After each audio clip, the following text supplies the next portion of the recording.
নমস্কার। বিদ্যাসাগর বিশ্ববিদ্যালয়ের new syllabus অনুযায়ী ইতিহাস বিভাগের মেজর 1 তথা অনার্স পেপারের একটি গুরুত্বপূর্ণ 5 নম্বরের প্রশ্নের উত্তর আজ তোমাদের সামনে তুলে ধরব।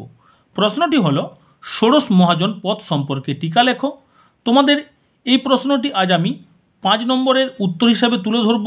তোমাদের আগের ক্লাসগুলোতে আমি ষোড়শ মহাজন পদ আমি 10 নম্বরের নোট হিসাবে তুলে ধরেছিলাম। তোমাদের মধ্যে অনেকেই কমেন্ট করেছো যে স্যার এই প্রশ্নের উত্তরটি টিকা হিসাবে দিলে খুব ভালো হতো, তাই তোমাদের কাছে আজকে আমি 5 নম্বরের টিকা হিসাবে তুলে ধরছি। খুব গুরুত্বপূর্ণ প্রশ্ন, আমি তোমাদের সাজেশনও দিয়ে রেখেছি। আমি আগের ক্লাসগুলিতে তোমাদের সাজেশান এছাড়া বিভিন্ন গুরুত্বপূর্ণ 5 ও 10 নম্বরের উত্তরগুলো তুলে ধরেছি। তাছাড়া 2 নম্বরের ষোড়শ মহাজন পদ থেকে যে সমস্ত গুরুত্বপূর্ণ প্রশ্ন হয়, হরপ্পা সভ্যতা থেকে যে সমস্ত গুরুত্বপূর্ণ প্রশ্ন হয়, সব কিছুই তুলে ধরেছি। তোমরা যারা এই সকল ভিডিওগুলি এখনও দেখে উঠতে পারোনি বা যারা আজ আমার চ্যানেলে নতুন, তারা চ্যানেলটি সাবস্ক্রাইব করে পাশে থাকা বেল আইকনটি অল করে নাও, তাহলে তোমরা অনেকগুলো গুরুত্বপূর্ণ তথ্যযুক্ত নোট পেয়ে যাবে। যাই হোক, তাহলে আজকে শুরু করছি, তোমরা দেখো। তোমাদের আজকে আলোচনা ষোড়শ মহাজন পদ সম্পর্কে টিকা লেখো। প্রথমে তোমরা একটা প্যারা করবে, খ্রিস্টপূর্ব ষষ্ঠ শতক ভারতের রাজনৈতিক তথা ধর্মীয় ইতিহাসে যুগ পরিবর্তনের সূচক।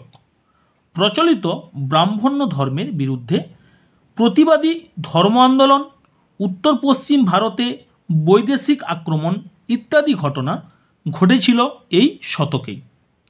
সর্বোপরি এই শতক থেকেই ভারতে ইতিহাস আলোকছায়ার প্রহেলিকা অতিক্রম করে সার্বিক উপাদান ও প্রামাণ্য তথ্য ভিত্তিক হয়েও এর পূর্ববর্তী ইতিহাস রচনার উপাদান তেমন কিছু ছিল না, যা ছিল অনুমান ভিত্তিক। কিন্তু ষষ্ঠ শতক থেকে অবস্থা পরিবর্তিত হয়। অধ্যাপক ব্যাসামের মতে ভারতের ইতিহাস তার অতীত অনিশ্চয়তা কাটিয়ে উঠে নতুন আলোকে উদ্ভাসিত হয় শেষ। এই সময় উপজাতীয় রাজনৈতিক সংগঠনের পরিবর্তে অঞ্চলভিত্তিক রাজ্য প্রতিষ্ঠার উদ্যোগ শুরু হয়। এটা তোমাদের প্রথম প্যারার মধ্যে তোমরা লিখবে। এরপরে তোমরা নেক্সট প্যারা করবে। ডক্টর হেমচন্দ্র রায়চৌধুরীর মতে খ্রিস্টপূর্ব ষষ্ঠ শতকে ভারতের রাজনৈতিক অবস্থা কী রূপ ছিল তা জানার জন্য মূলত বৌদ্ধ গ্রন্থ অঙ্গুত্তর নিকায় ও জৈন গ্রন্থ ভগবতী সূত্রের উপর নির্ভর করতে হয়। হিন্দু পুরাণেও এই সময়ের রাজনৈতিক পরিস্থিতির উল্লেখ রয়েছে, কিন্তু এতে প্রকৃত চিত্র ধরা পড়েনি, কারণ এখানে প্রজাতান্ত্রিক রাজ্যগুলির কোনো উল্লেখ নেই।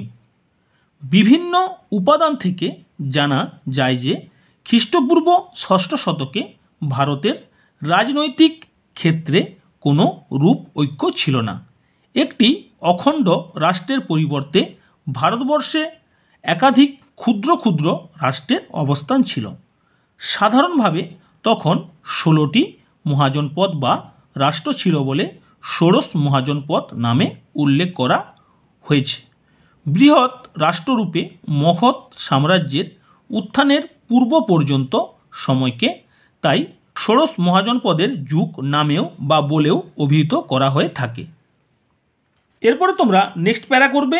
বৌদ্ধ জৈন উভয় গ্রন্থেই 16টি মহাজনপদের নাম উল্লেখিত হয়েছে, কিন্তু উভয় গ্রন্থে লিখিত নামের মধ্যে কিছুটা অসামঞ্জস্য পরিলক্ষিত হয়।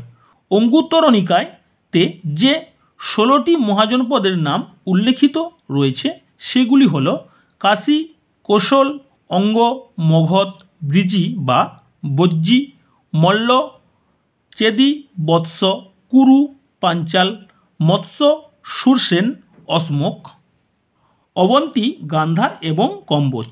এদের মধ্যে বজ্জি বা বৃজি ও মল্লতে গণতন্ত্র প্রচলিত ছিল এবং অবন্তী, বৎস, কোশল ও মগধ ছিল সবথেকে শক্তিশালী রাষ্ট্র এবং পরবর্তীকালে মগধ সর্বশক্তিশালী রাষ্ট্রে পরিণত হয়েছিল। তাহলে আজ তোমাদের কাছে মেজর 1 বা অনার্স পেপার থেকে একটি গুরুত্বপূর্ণ 5 নম্বরের প্রশ্ন অর্থাৎ ষোড়শ মহাজনপদ টিকা হিসেবে তুলে ধরলাম। তোমাদের যদি এই নোটটি বা ভিডিওটি ভালো লেগে থাকে অবশ্যই লাইক করো, কমেন্ট করো তোমাদের ভিডিওটি কেমন লাগলো এবং বন্ধুদের মধ্যে অবশ্যই শেয়ার করো এবং যারা চ্যানেলে নতুন তারা অবশ্যই চ্যানেলটি সাবস্ক্রাইব করে পাশে থাকা বেল আইকনটি অল করে নাও। তাহলে আজকে রাখছি, তোমরা সবাই ভালো থেকো, সবাই সুস্থ থাকো। আমি যে এই পেপার থেকে যে নোটগুলো তোমাদের সামনে তুলে ধরেছি, তোমরা নোটগুলো সব ভালো করে মুখস্থ করো এবং বারে বারে লেখা অভ্যাস করো এবং সাজেশনও দিয়েছি এবং তোমাদের এই মেজর ওয়ান পেপার থেকে আরও 2-4টা আমি গুরুত্বপূর্ণ প্রশ্নের উত্তর তুলে ধরবো। তোমরা অবশ্যই প্রশ্নগুলো উত্তরগুলো দেখবে। যাই হোক, আজকে রাখছি, তোমরা ভালো থেকো, সুস্থ থাকো।